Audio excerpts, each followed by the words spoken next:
My name is Sarah Moore, and I'm a monitoring consultant with the Infant and Toddler Connection of Virginia. Thank you for joining us to discuss early intervention and beyond, transitioning from Part C services.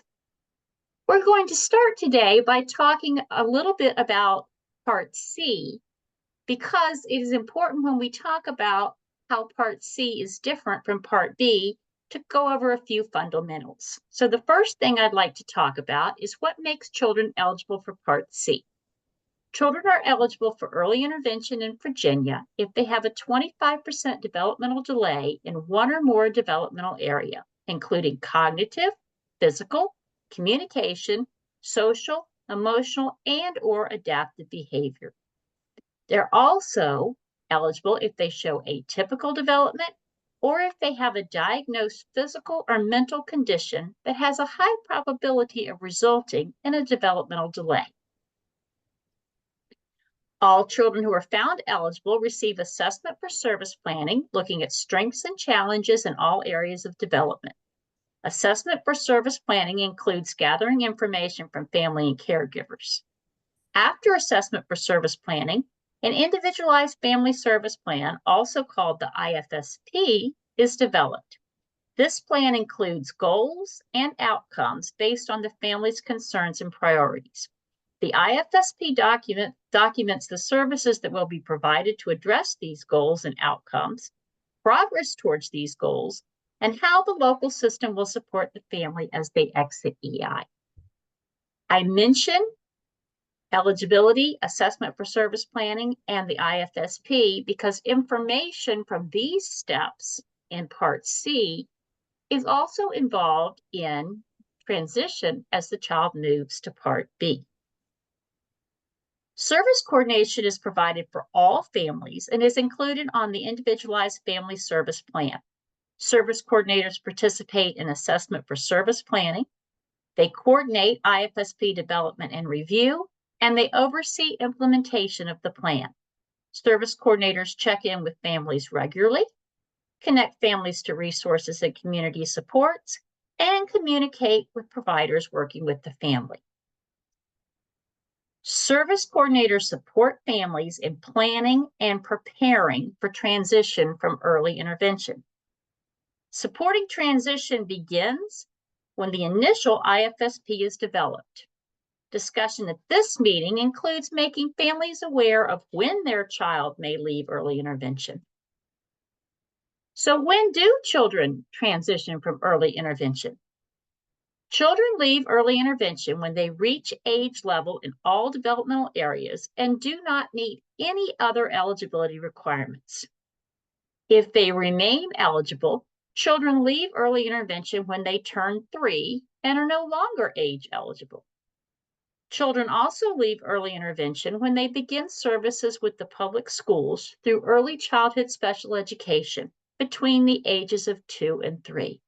No matter when a child transitions from early intervention, the service coordinator is there to support the families as they plan for what's next. When children near the time they will leave early intervention, service coordinators meet with families to develop a transition plan. The transition plan helps families know what to expect when their child leaves early intervention and supports them in preparing for the next step. Transition planning is for all families, not just those with children potentially eligible for preschool special education. And the transition plan is documented on the child's IFSP. Part of developing the transition plan is determining whether or not the child is potentially eligible for Part B, early childhood special education. So what does it mean to say a child is potentially eligible for early childhood special education? The Individualized Family Service Plan team decides if the child is potentially eligible. This team includes parents, the service coordinator, and providers. A child is considered potentially eligible if they are still expected to need services when they leave early intervention. It's important to keep in mind that Part C, early intervention, and Part B, early childhood special education, have different eligibility criteria. Earlier, we discussed what makes a child eligible for Part C. Part C eligibility is based on development. But Part B, early childhood special education eligibility criteria, is based upon educational impact. A child eligible for Part C is not automatically eligible for Part B. And that's why we use the terminology deciding if the child is potentially eligible. And once again, we define potentially eligible as the team feels the child will still need support once they leave early intervention. The transition plan is developed at an individualized family service plan review meeting. This meeting must be held between 9 months and 90 days from when the child is expected to exit early intervention. The transition plan is documented on the transition planning section of the IFSP. Once the initial plan is developed, it can be updated at any time. And service coordinators continue to talk about transition from the time the plan is developed through when the child leaves. Transition plans include the following steps: community options, support to enroll in other programs, and transition services. These 3 steps are for all children. Service coordinators help families explore what community options they may be interested in when their child leaves early intervention. And this includes early childhood special education services through the public schools. Other community options may include daycares, preschools, outpatient therapy services, and programs such as Head Start. Service coordinators provide information, including contact information, and arrange for visits to programs as desired by families. The service coordinator can also provide you with the names of other families, with their permission, who have transitioned to the programs you are considering, if you are interested. Service coordinators help plan for support to enroll in available community programs other than early childhood special education through the local school division. The service coordinators can help with getting and filling out paperwork and other steps necessary to enroll in programs the family desires. Once transition plans have been determined, service coordinators help the child and family prepare for leaving early intervention. This may include changes in the supports and services on the IFSP to move smoothly out of early intervention into a no program. Changes might include working on things to help a child adjust to new skills, like climbing stairs, communicating wants, or social skills. If a child spends most of their time at home, the IFSP team may consider expanding the location of services to help a child adjust to group settings. Transition services may also include support for families to complete activities necessary for their child to move to a new program or setting.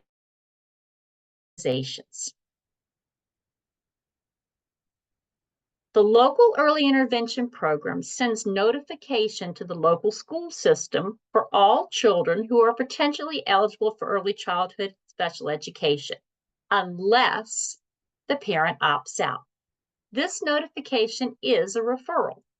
Service coordinators will talk with you about when the notification will be sent and how you can opt out if you do not want it sent. When the notification is sent depends on whether you want your child to transition at the start of the school year, if they are 2 by September 30th, or you choose to wait to begin at age 3. If a parent chooses not to send notification for their child to begin at age 2, notification can still be sent for the child to begin school-based services at age 3. If you opt out of notification, you can change your mind at any time, and the notification will be sent. Transition planning conferences help you make informed decisions about where your child will transition and when. The local early intervention system is required to offer a transition planning conference to all families whose child is potentially eligible for early childhood special education. The transition planning conference is held as an IFSP review meeting, and it can be combined with the meeting to develop the transition plan. If a family approves the transition planning conference, the required participants include the family, a Part C representative, usually your service coordinator, and a representative from the local school system. School systems may participate in person, by phone, or other electronic means. If a representative from the school system is unable to attend, you will be provided with contact information for who to speak to at the local school system. If you're also interested in learning about other community options, the service coordinator will offer to invite representatives from these programs to attend the transition planning conference if you agree. Discussion at the transition planning conference is about the services the child might receive through the public schools, as well as potential service delivery options. Transition planning conferences are an essential part of preparing for transition.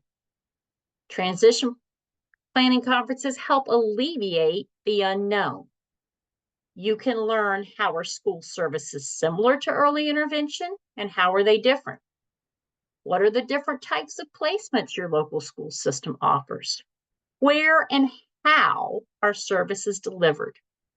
This is an opportunity for you to ask questions and gather information to make an informed decision.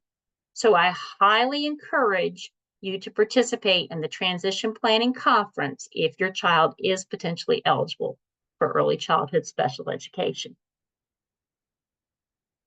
Early intervention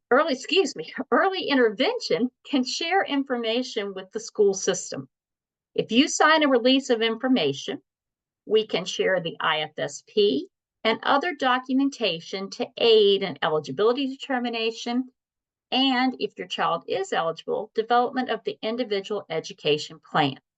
Earlier we talked about eligibility for Part C, the assessment for service planning in Part C that looks at strengths and weaknesses. We talked about the IFSP that documents the services, the goals and outcomes, and progress towards those. All of that information is used by Part B to help determine eligibility, and if your child is eligible, develop the individual education plan. Early intervention helps families to prepare for what's next when their child leaves the program. Early intervention supports families from the initial IFSP to begin planning for transition. Early intervention and early childhood special education work together to plan for smooth transitions supporting family needs. On the screen is my contact information. Please don't hesitate to reach out to me at any time if you have any questions or concerns. And thank you for allowing me the opportunity to share with you today how Part C can help families prepare for moving on from early intervention.